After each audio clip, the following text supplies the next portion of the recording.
कल हमें क्या करना है, किसानों को, मजदूरों को और किसानों और मजदूरों से जुड़े लोगों को, और क्या नहीं करना है, ये आज का विषय है। क्यों जरूरत पड़ी कि कल कुछ विशेष दिन हो गया हमारे लिए, हमें इसे कितना गंभीरता से लेना चाहिए। क्योंकि जो लोग इतना गंभीरता से हमारा भला करना चाहते हैं, कृषि सुधार अध्यादेश के नाम से जो 3 बिल लाए गए हैं, सरकार कहती है कि हम किसानों को ऐतिहासिक गिफ्ट देने जा रहे हैं, भी मिली। मजदूरों को जो हक मिले हैं वो भी संघर्ष की बदौलत मिले हैं, परंतु आज जबरदस्ती किसानों को दिया जा रहा है, मजदूरों में सुधार किया जा रहा है, किसानों में सुधार किया जा रहा है। ये क्या, इतनी क्यों जल्दबाजी?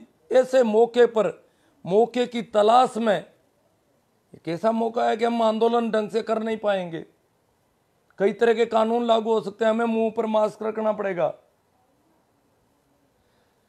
एक ऐसा मौका है जब विरोध प्रदर्शन हो नहीं सकते, और ऐसे मौके पर, ऐसे अवसर की तलाश में सरकार थी कि बहुत अच्छा अवसर है और ये विधेयक अब अध्यादेश के रूप में ये ले आए जाने चाहिए, और ले आई सरकार।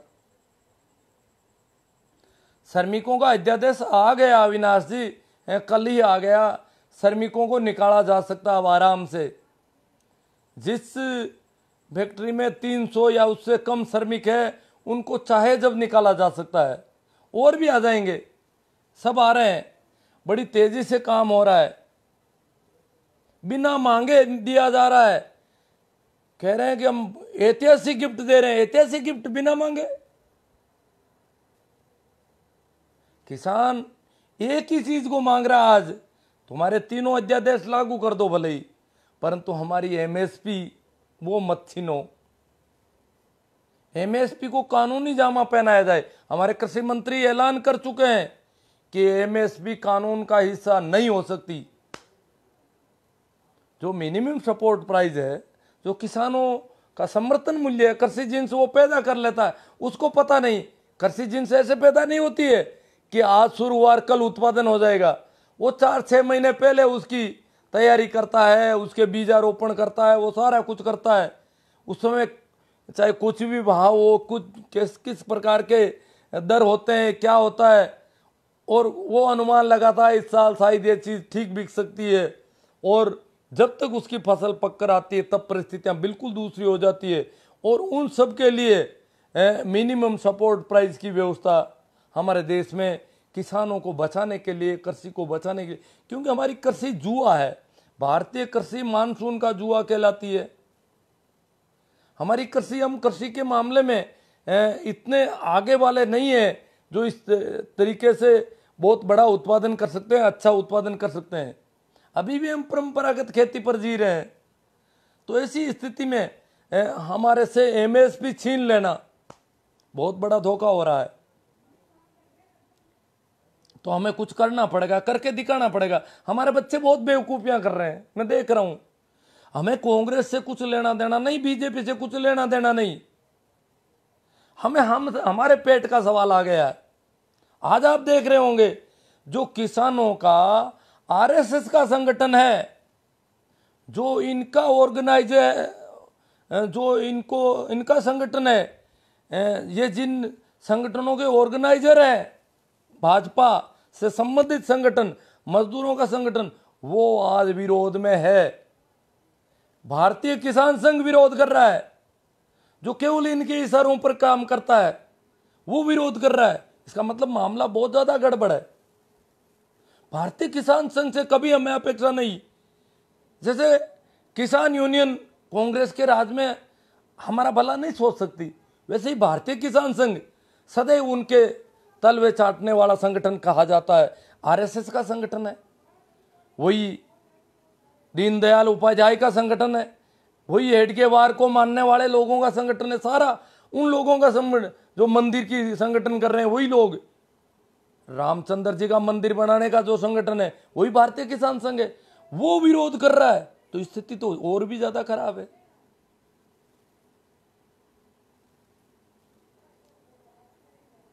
सरकार के 3 अध्यादेश क्या उस पर थोड़ी सी अपन बात कर ले।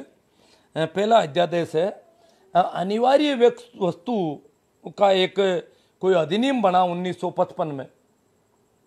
इस देश में अनिवार्य वस्तुओं की समस्या हो जाती थी हर वक्त। ये 55 तो और भी पहले था, उसके बाद में भी हमने देखा है यहाँ खाने को लाले पड़ जाते थे। मैं जब बहुत छोटा था उस समय मैंने देखा कि बाजरी गेहूं ये चीजें थी नहीं कहीं पर भी खाने के लिए। एक लाल लाल रंग का अनाज आया था अमेरिका से, उसको कहते थे रातड़िया हमारी भाषा में। पता नहीं उस अन्न का क्या नाम था, इंग्लिश में कोई नाम होगा क्योंकि वो हमारे यहाँ कभी पैदा नहीं होता।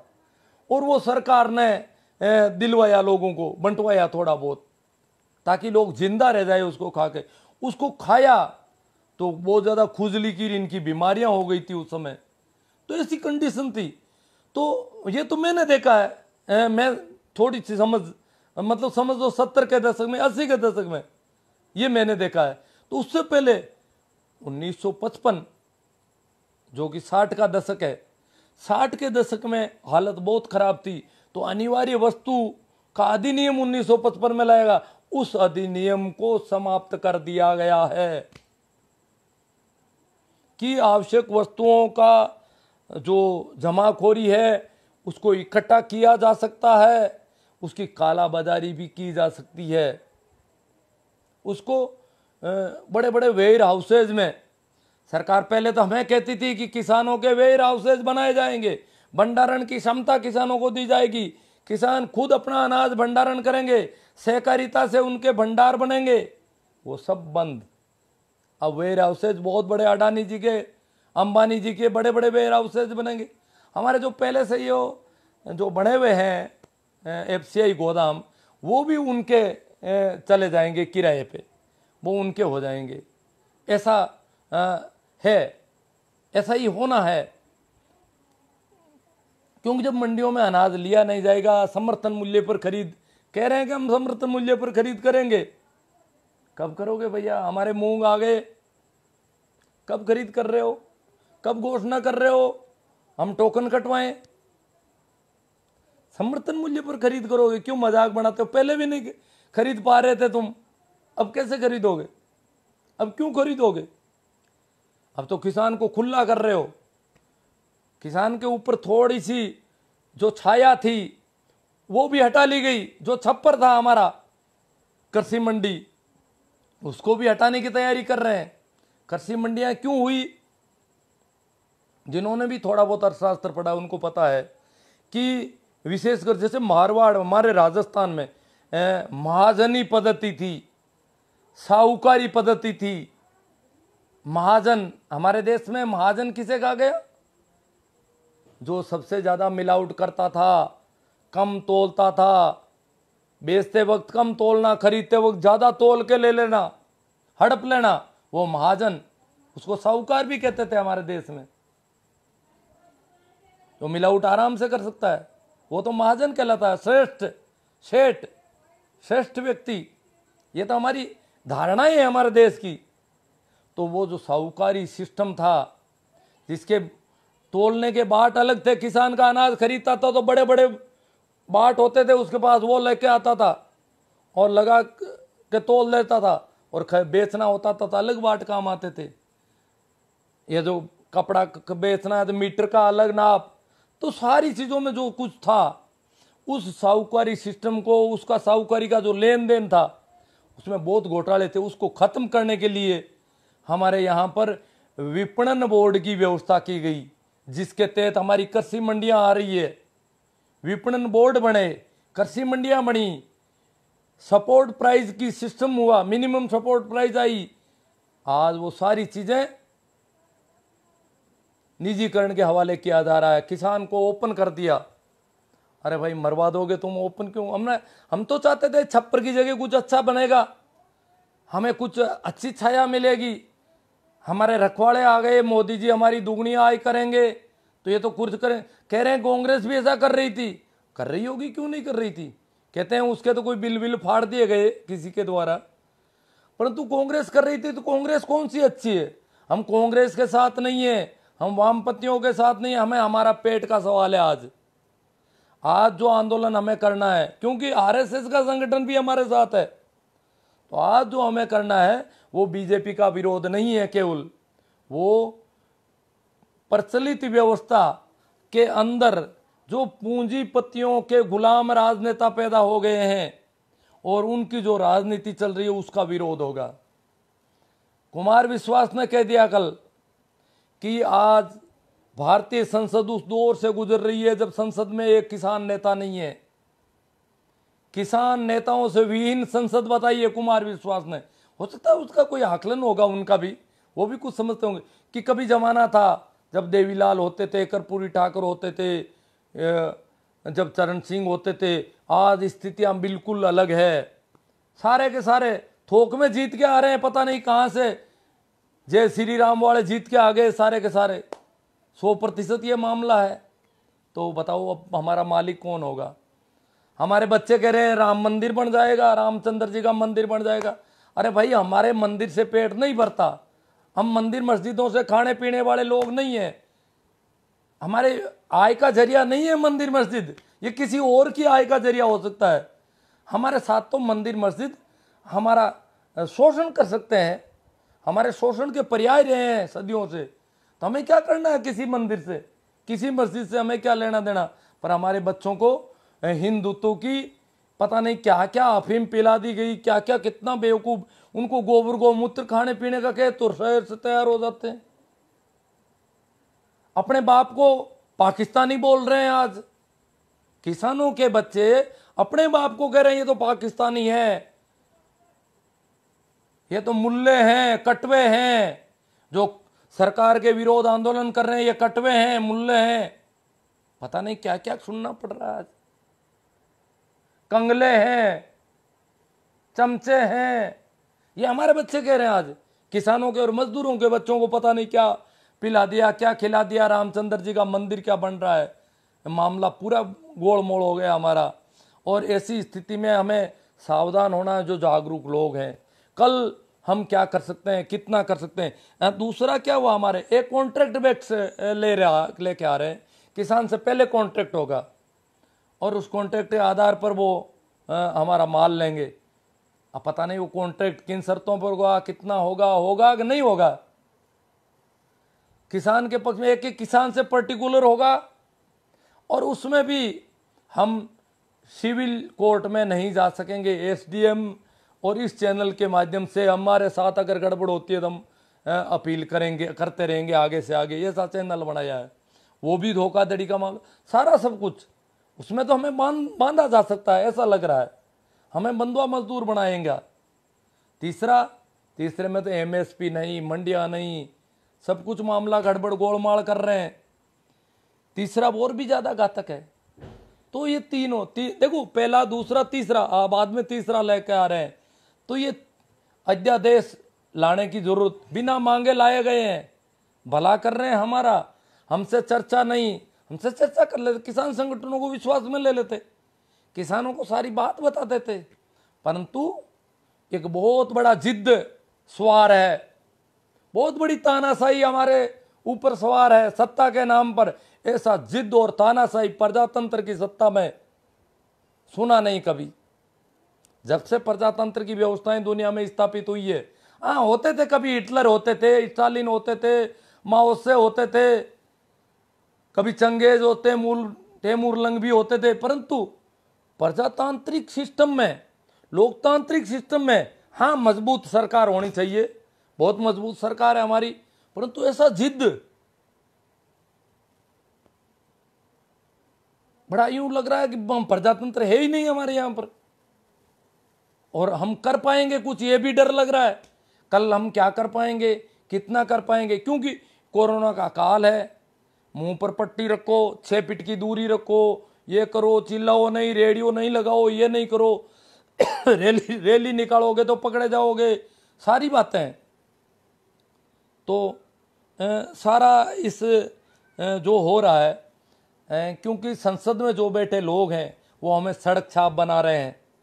मित्रों, जब वो हमें सड़क छाप से बना रहे हैं तो कल हम सड़क पर होंगे, हमें सड़क पर खड़ा हो जाना है। कोई हमारा संगठन आह्वान करे अथवा नहीं करे, हम किसी नेता के के इंतजार में नहीं, हम अकेले सड़क पर खड़े हो सकते हैं एक बैनर लेकर के कहीं पर भी। हमें कोरोना की उन चीजों का भी ध्यान रखना पड़ेगा, कानूनी चीजों का।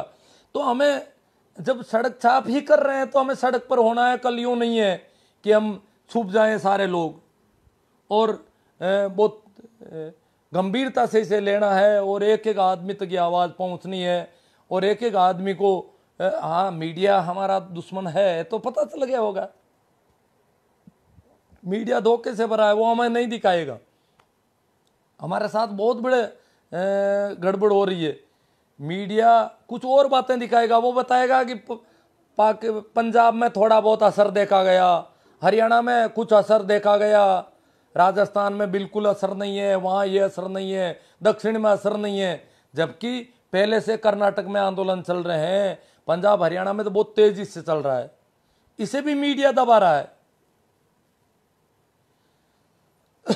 तो ये सारी बातें हैं। तो हमें ये जो कल महाशय हमें जो कुछ हमारे साथ कर रहे हैं उस पर हमें गंभीरता से विचार करना है, और कल बड़ी मजबूती के साथ हमें इस आंदोलन का हिस्सा बनना है। जितने ज़्यादा लोगों को हम जोड़ सकें वो हमें करना है। जिन नेताओं के पीछे खूब घूम लिए हमें चाहिए वामपंथी कहेंगे, ये देखो बे तो हमारे बच्चे हमें पाकिस्तानी कटवे मुल्ले वामपंथी कहते हैं। वामपंथी कहते हैं तो पता नहीं वो कौन सी गाली देना चाहते हैं। वामपंथी, वामपंथी का मतलब ही वो तो पाकिस्तानी मानते हैं एक तरह से। वामपंथी का मतलब ही मुसलमान मान लेते हैं, या कुछ और मान लेते हैं, चमचा मान लेते हैं, ये मान लेते हैं। वामपंथी होने का मतलब क्या है ये थोड़ा समझ लें आप। वामपंथी उस व्यक्ति को कहते हैं जो परंपरा के खिलाफ खड़ा होता है, क्योंकि परंपराएं वंचित तबके को का शोषण करती है। जो भी परंपराएं, स्थापित परंपरा में जो मुख्य धारा के लोग होते हैं वो कमजोर तबकों का शोषण करते हैं, उनके साथ लूट खसोट करते हैं, धोखाधड़ियां करते हैं। तो कमजोर तबके की तरफ से जो कोई खड़ा होगा वो सदैव वामपंथी होगा। जो मजदूर की तरफ से खड़ा होगा, जो किसान की तरफ से खड़ा होगा, जो गांव की तरफ से खड़ा होगा वो वामपंथी होगा, वो परंपरा का पोषक नहीं होगा। दक्षिणपंथी और वामपंथी दो है। दक्षिण का मतलब है दायां हाथ, मेरा उल्टा दिखाई दे। पंथ है, परंपरा है, पर परंपरा के विपरीत जो वाम बाएं हाथ का काम करता है कोई आदमी, वो उल्टा लगता है, वो परंपरा को एक तरह से तोड़ रहा है। तो वाम पंथ का मतलब है वो परंपरा के खिलाफ, परंपरा का पोषक नहीं होना। और परंपरा के पोषक सदैव वही लोग होते हैं जो स्थापित मुख्य धारा के लोग होते हैं। हम मुख्य धारा के लोग नहीं हैं, हम शोषित हैं, हम पीड़ित हैं, हम वंचित हैं। तो वंचित व्यक्ति सदैव वामपंथी होगा। हमारे बच्चों को समझा दो कि जो भी वंचित है वो वामपंथी होगा। जो मजदूर हैं, जो किसान हैं, जो भी पशुपालक हैं, जो भी इस तबके का व्यक्ति है, जो गांव का है, राजधानी से दूर का व्यक्ति है, वो वामपंथी होगा। वामपंथी का मतलब कोई मार्क्स के वामपंथ से नहीं है। वामपंथ का मतलब है परंपरा के खिलाफ। कबीर वामपंथी है, बुद्ध वामपंथी है, महावीर वामपंथी है, मोहम्मद वामपंथी है, जीसस वामपंथी है, कृष्ण वामपंथी है, ये सभी। हाँ, रामचंद्र जरूर दक्षिणपंथी है, वो आज्ञाकारी व्यक्ति है। वामपंथी कभी आज्ञाकारी नहीं होता, वो अपने दिमाग से काम करता है, वो सोचता है, तर्क से बात करता है। तो जितने भी आंदोलन हुए हैं वो सब वामपंथियों ने किए हैं। वो चाहे मार्क्स को जानते, मार्क्स से पहले भी कबीर हो गए, मार्क्स से बहुत पहले बुद्ध हो गए, महावीर हो गए, वो सभी लोग वामपंथी है, क्योंकि उन्होंने परंपराओं का विरोध किया। जो स्थापित परंपराएं हैं उनके जो खिलाफ में खड़े हुए वो सभी लोग वामपंथी हैं, वो सभी लोग कॉमरेड हैं। वो चाहे मार्क्सवादी पार्टी से रिलेटेड नहीं है, भारतीय किसान सभा से रिलेटेड नहीं है, परंतु वो सभी वामपंथी है। तो वामपंथी होना कोई बुरी बात नहीं है। वामपंथी का मतलब वामपंथी पार्टियों का पक्षधर होना जरूरी नहीं है। वामपंथी का मतलब है स्थापित व्यवस्था के खिलाफ। तो हम स्थापित व्यवस्था के खिलाफ खड़े होकर के हमने एमएसपी प्राप्त किया, हमने मंडियां स्थापित की, सहकारिता का आंदोलन हुआ, विपणन बोर्ड बना, साहूकारी जो चंगुल थे, किसान साहूकारी के चंगुल में थे, मजदूर किसान ये सब साहूकारी ब्याज देते थे, साहूकारों के कॉन्ट्रैक्ट थे, साहूकार इनको बीज देता था और ये खेती करता था और सारा अनाज साहूकार ले लेता था। कैसे तोलता था, किसान को गिनती नहीं आती थी, किसान को उस समय गिनती नहीं आती थी बिल्कुल। तब ये मंडियां स्थापित की गई कि किसान को तो पता नहीं कौन सी चीज ला करके वो अनाज को ले जाता। अब आप जी तय जानो सा भाई, तेरा अनाज तो कम हुआ है, तेरे रुपये ज्यादा हैं हमारा, इसलिए ये तो इस बार तो उतरा नहीं तेरा, बरसात अच्छी हुई, पैदावार अच्छी हुई, फिर भी तेरे ऊपर कर्ज रह गया, ये कह करके वो आपने ध्यान है, साहूकार है वो महाजन है, उसको पता है, वो पढ़ा लिखा है, ये बेचारा अनपढ़ ही नहीं, गिनती नहीं जानता था। मैंने देखा है, मेरे देखे ऐसे किसानों को मैंने देखा है जिन्होंने खेत अनाज बेचा भावते हुए कि 1 बोरी के 9-20 रुपये मिलेंगे तुम्हें, तिल की बोरी 9-20 रुपये मिलेंगे, ऐसा हुआ तो 9-20 रुपये तिल की बोरी के मिलेंगे। तो उसने कहा कि मैं तो हिसाब जानता नहीं, एक बोरी पर 9-20 रख दो, इस बोरी पर इसके 9-20 रख दो, इस बोरी पर इसके रख दो, सारी बोरियों पर 9-20 रख दो और फिर बोरियां उठाते जाओ। ऐसे मैं हिसाब जानता नहीं, क्यों गिनती आती नहीं थी किसानों को। आज भी आप देखोगे जो पढ़े लिखे लोग हैं उनको 1 से 100 तक की गिनती नहीं आती। तो जब गिनती भी नहीं आती थी, ऐसी हालत में विपणन बोर्ड की व्यवस्था की गई, सहकारिता की व्यवस्था की गई, किसानों को इस ठगी से निकालने के लिए। अब तो अडानी जी, अंबानी जी, पता नहीं कितने बड़े कॉन्ट्रैक्ट होंगे, 50 पेज होंगे, 100 पेज होंगे, पूरी बुकलेट होगी, हमसे कहेंगे साइन करो। आप तो हर पेज पे 2-2 जगह साइन करते जाओ। किसान तो वो साइन करेगा, कब पढ़ सकता है किसान पढ़े तो उसको 1 महीना लगे सारे बातों को पढ़ने का, उससे साइन करवाए जाएंगे। अब उसमें क्या शर्तें होगी, क्या नहीं होगी, क्या हमें पता नहीं है। हमारे बच्चों को कहते हैं बच्चे कह रहे हैं विरोध मत करो, पता नहीं हमारा फायदा हो जाएगा, मोदी जी कर रहे हैं तो जरूर ठीक कर रहे हैं। जब मोदी जी खुद कर रहे हैं तो गलत कर ही नहीं सकते। ये वामपंथी है जो भड़का रहे हैं, ये कांग्रेस, ये चमचे हैं, ये कंगले हैं, वो हैं, कटवे हैं, मुल्ले हैं, पता नहीं क्या क्या सुनने को मिल रहा है आज। मोदी जी कर रहे हैं तो जरूर सही कर रहे हैं, ऐसा नहीं हो सकता। ये सारी जो बातें तो हमें सोच समझ कर काम करना है। कल कहीं भीड़ में मास्क वगैरह का, वो सारी चीज़ों का ध्यान बहुत ज़रूरी है। क्योंकि इनको बेकार, इन लोगों को पता नहीं है किसान आंदोलन क्या है, क्या समस्या है, क्यों खड़े किए गए इनको, जबकि स्थितियां दूसरी है। हमारे यहाँ तो खरीफ की फसल, पूरे भारत में खरीफ की फसल मुख्य फसल है, वो उसकी कटाई का काम चल रहा है और ऐसे वक्त में ही ये अपना धंधा कर रहे हैं। दूसरा, राजस्थान में तो पंचायत चुनाव और चल रहे हैं। ऐसी परिस्थितियों में कौन किसको बेका कर लाएगा, कैसे लाएंगे? आदमी तो कोई मिल ही नहीं रहा है। आदमी तो, किसी भी आदमी को कितने ही रुपए दो तो खेत में काम करने वाला आदमी कम पड़ रहे हैं। ऐसी स्थिति में हम कैसे कर पाएंगे? फिर भी हमारे ऊपर आरोप लगेंगे 1000 तरह के। जो लोग भी शहरों में और नज़दीक हैं वो लोग प्रयास करें। और यही मेरा इतना ही अनुरोध था। मैं देख लेता हूँ आपकी तरफ से कोई बातें आई है तो उस पर चर्चा कर लूँ। प्रणाम, नमस्कार, राम राम सभी को। देखो, मैं ज़्यादा तो जानता नहीं, जितनी चर्चा कर सकता था आपसे की है मैंने। अभी तक श्रमिक अध्यादेश आएगा, अविनाश जी परियार कह रहे हैं भैया आ गया, बताते हैं आज ही अखबारों में बता रहे हैं आ गया है, और भी आ सकते हैं, पता नहीं क्या क्या हो रहा है। भाई मूलाराम जी बहादुर सुरेना, मेरे को लगता है कि जिस तरह से एमएसपी खरीद में किसानों के साथ लूट हो रही है उसी तरह इस अध्यादेश में लूट मचाई जाएगी, ज़्यादा लूट मचाई जाएगी। एमएसपी का थोड़ा डर था, इसकी वजह से हम भी फसल बो सकते थे।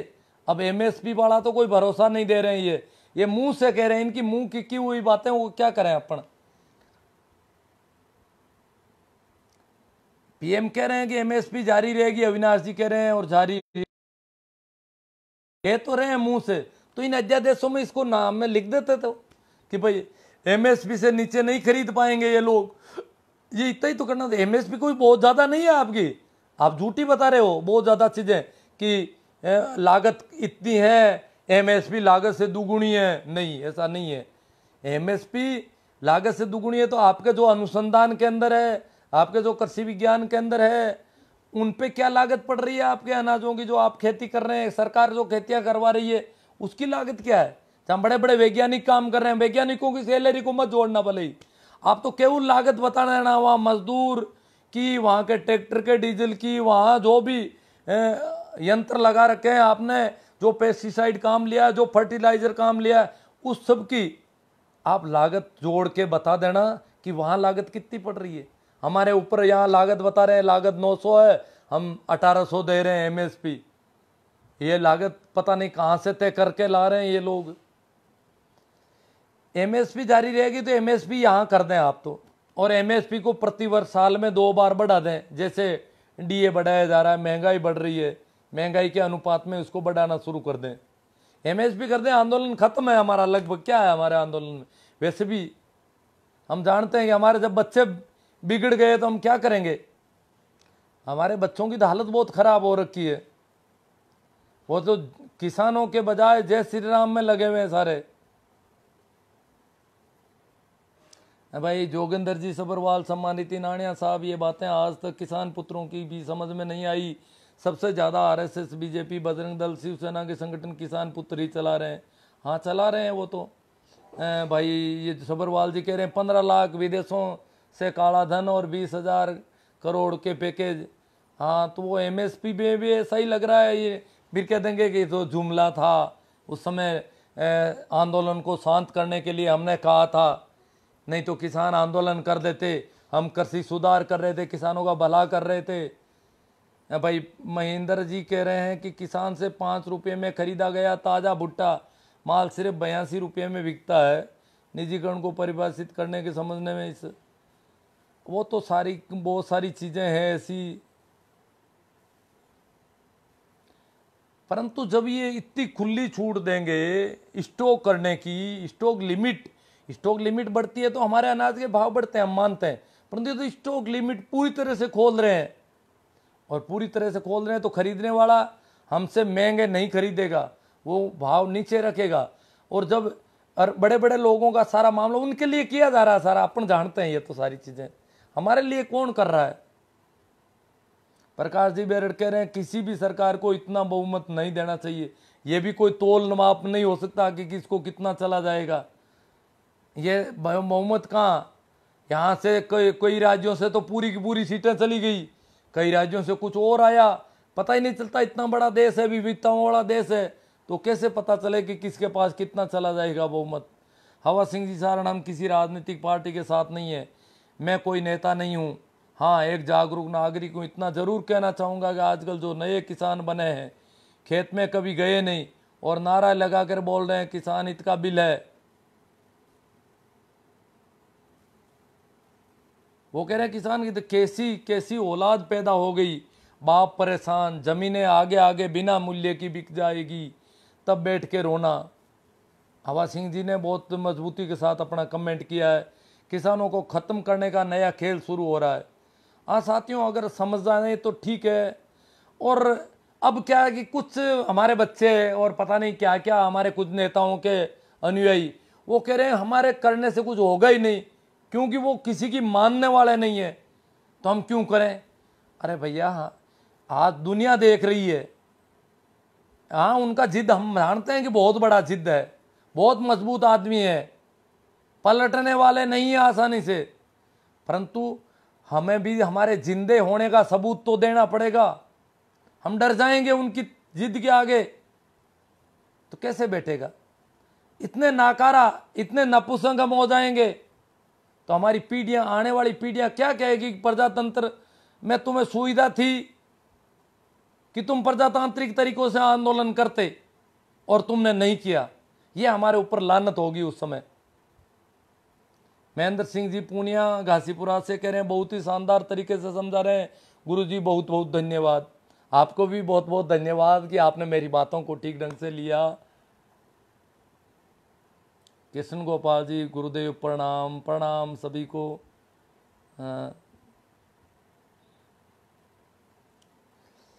भाई टीकम सियाग सोइंत्रा, हिमाचल का सेव 20 में खरीदने पर 60 में मंडी में बेचते हैं, फिर वो 100-120 में पड़ता है। मोदी जी इसी दलाल को खत्म कर रहे हैं, जिसका विरोध हो रहा है। ओहो, जिसका विरोध हो रहा है क्योंकि नेताओं को किसानों की नई वोट बैंक की पड़ी है। अरे वाह भाई वाह। तो मोदी जी किसान संगठनों को भरोसे में क्यों नहीं ले रहे भाई सियाग साहब? किसान संगठनों को भरोसे में लेते, संसद में चर्चा लेते, करवा लेते, अध्यादेश क्यों लाते? ऐसे सोच शराबे में बिल पास क्यों करते? ये क्या है, इतनी क्या जिद पड़ी है कि टीकम सियाग को के ऊपर मेहरबानी कर देंगे, इनको गिफ्ट दे के रहेंगे? गिफ्ट लेना नहीं चाहते टीकम सियाग। ये कुछ एक आप जैसे लोग होंगे जो इस बेहूदी बातों में आ गए हों। आरएसएस का संगठन, किसान संगठन जो जय श्री राम के नारे लगाता है, जो रोज वंदे मातरम के नाम से नेकर पेर के घूमता है, वो खिलाफ हो गया है। और तो पता नहीं तुम्हें कहां से सिखा दिया जाता, कहां से टेप रिकॉर्ड करके तुम्हें कैसेट पकड़ा दी जाती है यही बोलना। रिकॉर्डेड कैसेट की तरह बोल रहे हो आप। समझने जैसी बात है। जब किसान संघ, भारतीय किसान संघ खिलाफ है और पता नहीं तुम्हें कैसे भर देते हैं।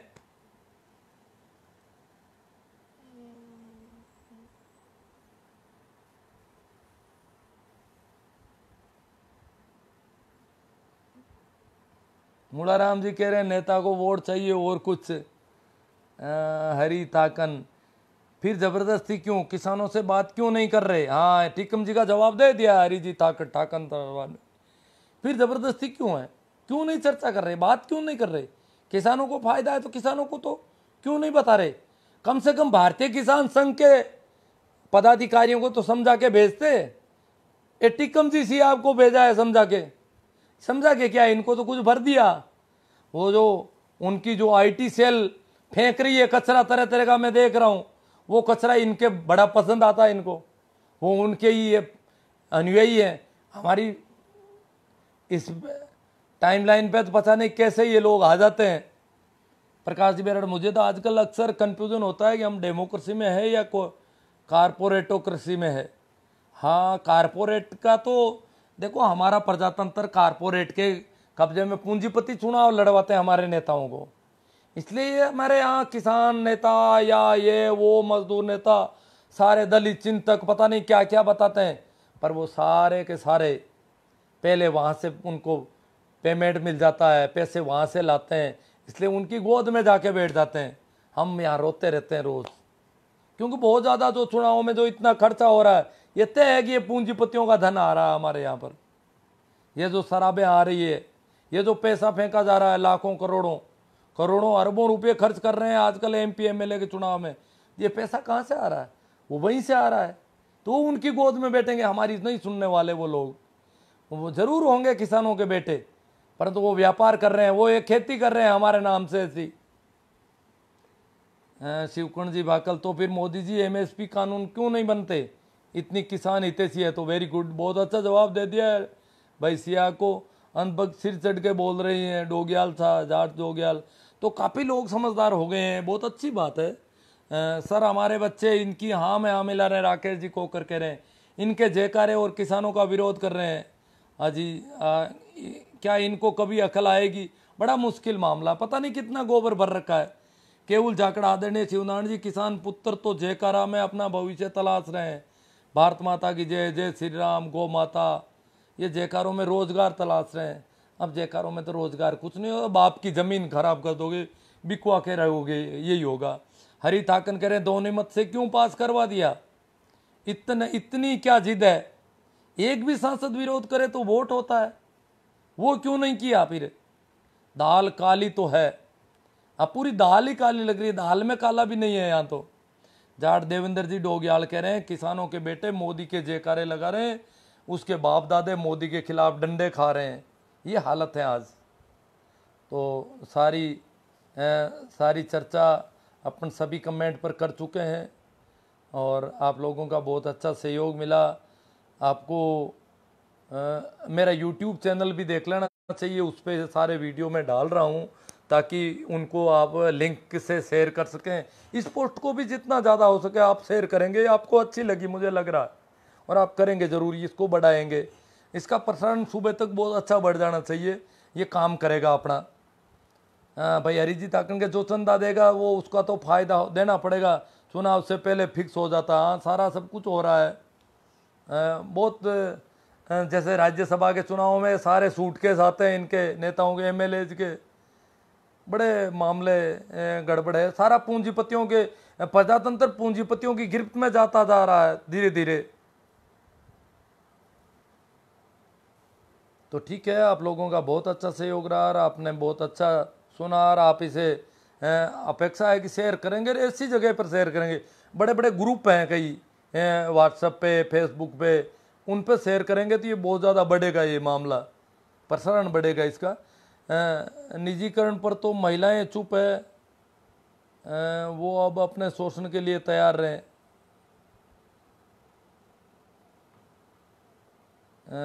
राजेंद्र जी सिंह बहुत बुरे दौर से गुजर रहे हैं सर जी। हाँ, दौर बहुत बुरा है।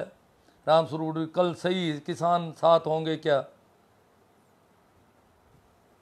किसानों को एक होना होगा। भाई हुसैन किरडोली, जाट देवेंद्र डोगियाल, जाट बाप की जमीन हड़पने वाला है मोदी, लेकिन जयकारे दो मोदी के। ये तो जयकारे क्या, ये तो कह रहे हैं देश के लिए कर रहे हैं, जो कुछ भी कर रहे हैं देश के लिए कर रहे हैं। और मोदी जी कर रहे हैं तो गलत कर ही नहीं सकते। ये इनके पता नहीं क्या फिक्स हो गया, अपने बाप से ज्यादा भरोसा मोदी जी पर है आज। ये हालत है हमारे बच्चों की तो। हाँ भाई, चिमन भाई कल कालेरा कह रहे हैं कि इंदिरा गांधी के समय वाली इमरजेंसी से भी खतरनाक है, जनता को कोरोना के बहाने पर घर में कैद कर दिया और नए नए कानून थोप रहे हैं। बहुत खतरनाक है ये तो, प्रजातंत्र में संभव ही नहीं लगा कभी भी ऐसा कुछ होएगा। ऐसे दिन देखने मिलेंगे। इंदिरा गांधी के सामने भी बहुत खड़े होने कौन देता है? विपक्ष वालों को होना नहीं देता, और पक्ष वाले जितने भी जीते हुए हैं वो बिल्कुल बोल नहीं पा सकते।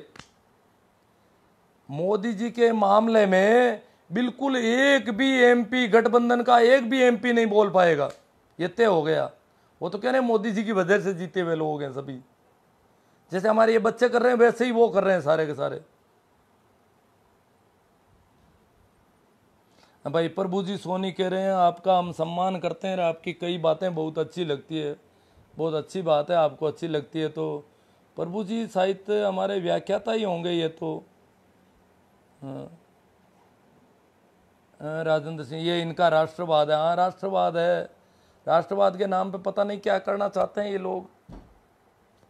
तो हम बहुत दुखद दौर से गुजर रहे हैं मित्रों, सावधान रहना होगा, सचेत रहना होगा, जागरूक रहना होगा, और बातों को ठीक संग से सुनना होगा। मीडिया के पर ऊपरी अब हमारी सेंसरशिप होनी चाहिए। अब हम दिमाग से काम करेंगे, हमारे दिमाग की सेंसरशिप मीडिया पर चालू होनी चाहिए, तब जाकर के हम बच पाएंगे यहाँ पर।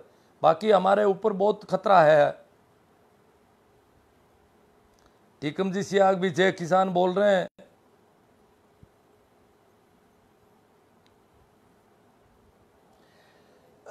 ठीक है, तो आखिर में एक बार फिर आप सभी को मेरा प्रणाम, नमस्कार, राम राम, विदा लेता हूं। और विदा शेयर करना मत भूलना, और YouTube चैनल को भी देखना।